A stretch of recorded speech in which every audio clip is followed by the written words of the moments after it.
Pwede pong makahingi ng ano? Ay, walang-wala ako to'y ngayon.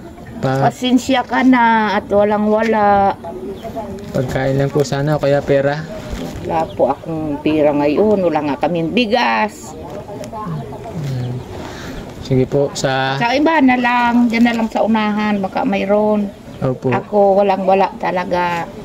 Pasensya. Sige po, salamat Day. Sige.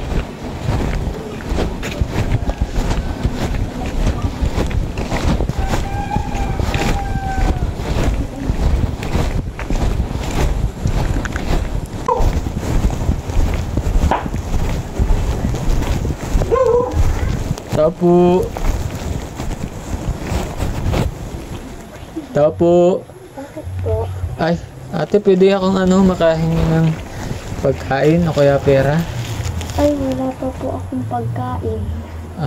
Wala po kasi asawa ko ay. Na ganun. Kahit sana lang, kanin. Wala pa po kasi nanay. Sige. Lulutuin. Ay, ganun.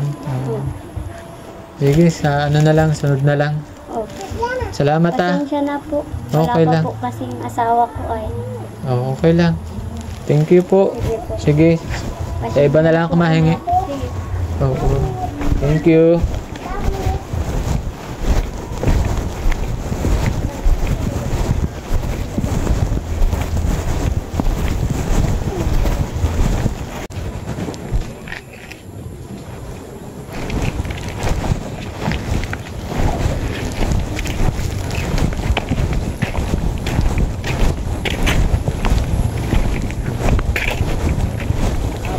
Ate, pwedeng makahingi ng konting makakain dyan? Kanin lang po na andyan. Wala pong ulam. Pwede na yan, kahit kanin. Sige po, kukuha po ako.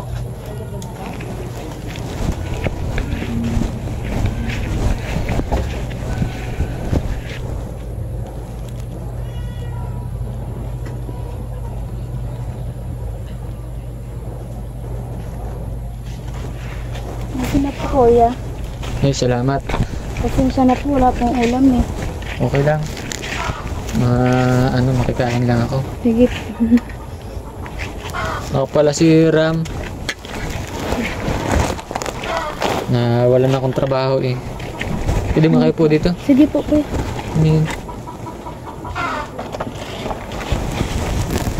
Taga saan ka po, kuya? Taga Maynila ako. Trabaho ako dito kaya lang nawala na yung trabaho namin. Sarado na yun. Wala na din akong pamasahe pa Maynila.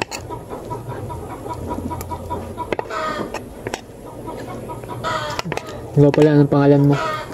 Marilo po. Marilo? Opo. Ano pong trabaho, kuya? Nagsama ako dyan sa Minahan. Diyan nga lang nagsara na. Dati nagtira ako dun sa kaibigan ko. Nagalis na din naman yung kaibigan ko. Kaya yun, pagala-gala na lang ako.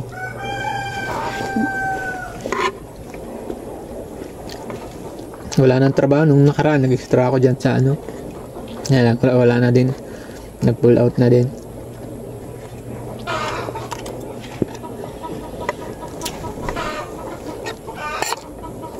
Yung sawa ka na? Opo. Anong trabaho niya? Ano po lang, balina lang po yun.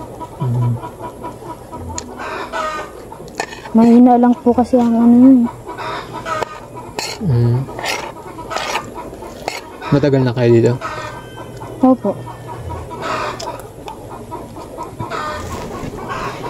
Mukhang bata ka pa? Opo, 18 po. 18 ka pa lang? Opo. Buti pumayag yung mga magulang mo mag-isawa ka na. Hindi nga po ako nakatapos ng pag-aaral. Dahil nag-asawa ka na. Kasi po may nangyari po sa akin dati. Ano nangyari? Na...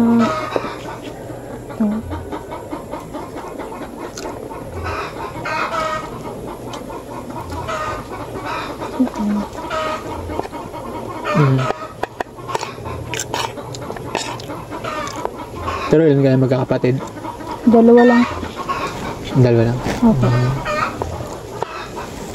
Pero si mama at papa mo nandito din. Opo.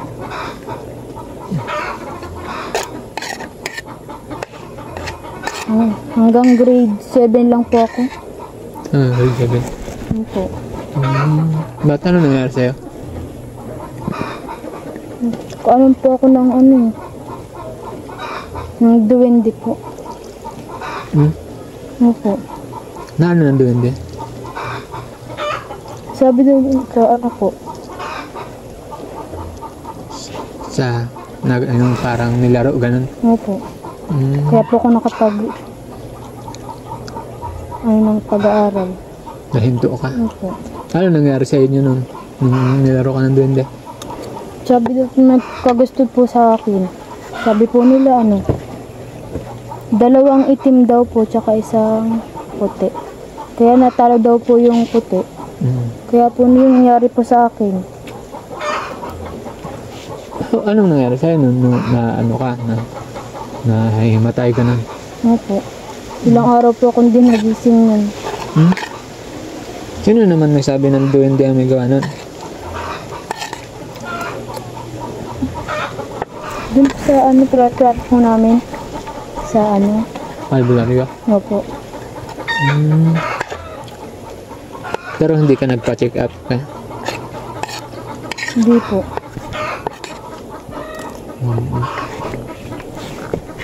Baka po nauhaw ka, kuya. Heda, pwede ako makain ng tubig. Hindi ko nang po kita.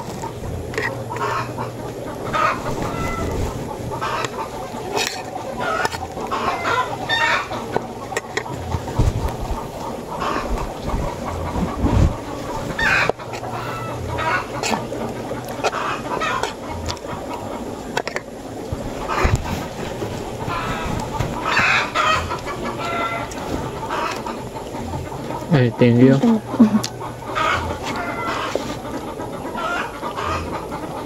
Hanggang ngayon, sinusumpong ka pa rin nung ano, nahihimatay ka? Hindi po. Hindi. Baka kasi ano yun baka may sakit ka. Siya po. Kasi hindi pa naman ako ano ng duwende eh. Hindi naman ako naniniwala sa duwende. Pero sinubukan mo na magpa-check up? Hindi po eh. Hindi. Bali, ilang taon na nung mangyari sa iyo yun? Ilang taon po ako nun eh. 12 po yata nun. Bata pa po ako nun. Di ba, 6 na taon na? Tapos ngayon nakapag-asawa ka? Opo. Buntis ka? Opo. Kasi kita dun sa tiyan mo eh.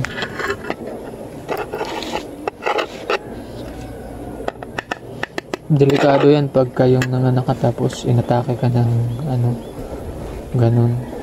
Siya nga po eh. Sana nga po kayanin ko. Kailan ikaw manganganak? December po. Ba, malapit na ano? Opo. Magkano ang kinikita ni asawa mo? Mababa lang po. Pag minsan, 300 po, 200. Baba lang pala Opo. Ito bahay niyo ito? Nakikiano lang po sa amin ni tita yung bahay nila. Sa tita mo? Opo. Wala pa kayong bahay? Wala po. Bali, ilang taon na ba kayo? 2 taon po. 2 taon? Opo.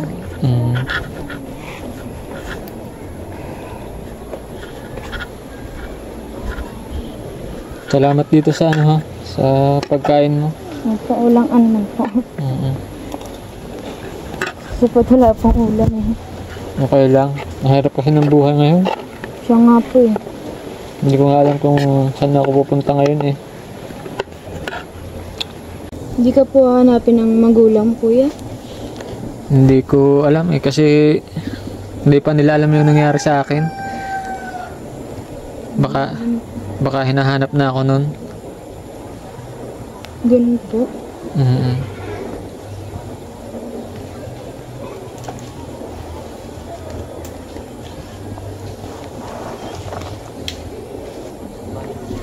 Salamat dito sa ano ha. Opo. Maghahanap Ilang ano po. maghahanap din ako ng matutuluyan ko. Saan po ba kayo nakatira? Dati nga doon sa kaibigan ko, kaya nga lang nag-alis na. Ngayon di ko alam kung saan ako mapunta. Ganun po. Mm.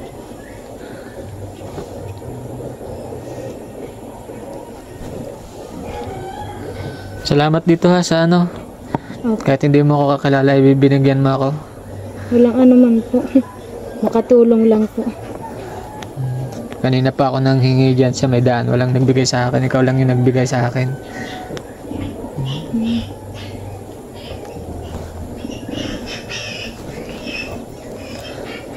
Ano nga ulit pangalan mo? Marilo po. Marilo. Ayan. Salamat Marilo. Ano? At ano? Binigyan mo ako. Walang ano man po. Tatapusin ko lang po ulit yung ano po. Okay lang. Sige, tuloy lang. Nililigpit po. Nakakapanood ka ba ng mga ano? Ng mga video ng ano? Ng yung mga namimigay ng pera? Opo. Minsan lang po. Kasi Marilo, ano, hindi talaga ako hindi talaga ako nawalan trabaho. Gumagawa kami ng ng video. Vlogger ako. Oh, ayun yung ano ko, yun yung camera ko. Oo. Social media experiment kami. Oo, yan. Salamat at ikaw yung nagbigay sa akin ng ng pagkain. At dahil sa kabutihan mo sa akin, meron akong ibibigay sa iyo. Oh, hindi ka na nakapagsalita. Hindi ka na nakapagsalita. Ayun yung ayun yung kasama ko, misis ko yan. Oo, yan. Dahil sa kabutihan mo sa akin, bibigyan kita ng maliit na halaga lang naman ito. Dahil ikaw yung nagbigay sa akin ngayon ng pagkain. Ayan. Pagpasensyahan mo na ito, ito pa lang yung kaya namin. Galing ito sa The Golden Heart Group. 4,000. Maraming salamat po. Ayan, mga kaibigan, ito si Marilo at buntis siya Opo. Medyo mahihain siya pero mabait po niya kasi binigyan niya ako ng pagkain ngayon. Manganganak na po siya sa December. Tapos ang asawa niya, ang trabaho ay kumikita lang ng 200 to 300 sa isang araw. Tapos itong bahay nila, hindi ito kanila. Ito ay sa tiyahin niya. Tiyahin mo Opo. sa tiyahin ni Marilo. Ayan, makikita nyo mga kaibigan yung bahay nila. Bali 2 taon na kayo ng asawa mo. Opo. Wala pa silang sariling bahay din po. Tapos may kinukwento siya kanina na napaglaruan daw siya ng duwende. Yun yung kwento mo. Opo. Simula nung 12 years old ka. Opo. Oo, ayan. Ngayon, hanggang ngayon ba inaano ka pa rin? Nangyayari pa rin sa'yo yun? Hindi na po. Hindi na. Ay, mabuti naman. Conversion lang po. Nagko-convulsion po yun. Opo. Ano nangyayari sa'yo pag kino-convulsion ka? Parang po. Naimatay po ako. Naimatay ka. Dapat makapagpa-check up ka. Tapos ang hirap po nito kasi pag kino-convulsion ka, gaano ka kadalas abutin ng pagko-convulsion? Halimbawa sa isang linggo, ilang beses nangyayari? Ano lang? Mga 2 po. 2 beses. Ang hirap. Minsan lang po. Minsan lang. Ang hirap po mangyari abutin sa kanya kapag nanganak siya. Sana makapanganak ka ng maayos. Layod pati ng lugar ninyo sa ospital, Opo. Ang hirap pa din ng daan. Ang daan dito yung habal-habal lang po ang nakakapasok. Ayan, maraming salamat po sa sa The Golden Heart Group. Hindi na nakapagsalita si Marilo. Hindi na siya nakapagsalita. Maraming salamat po sa The Golden Heart Group, sa ating mga viewers. Maraming salamat.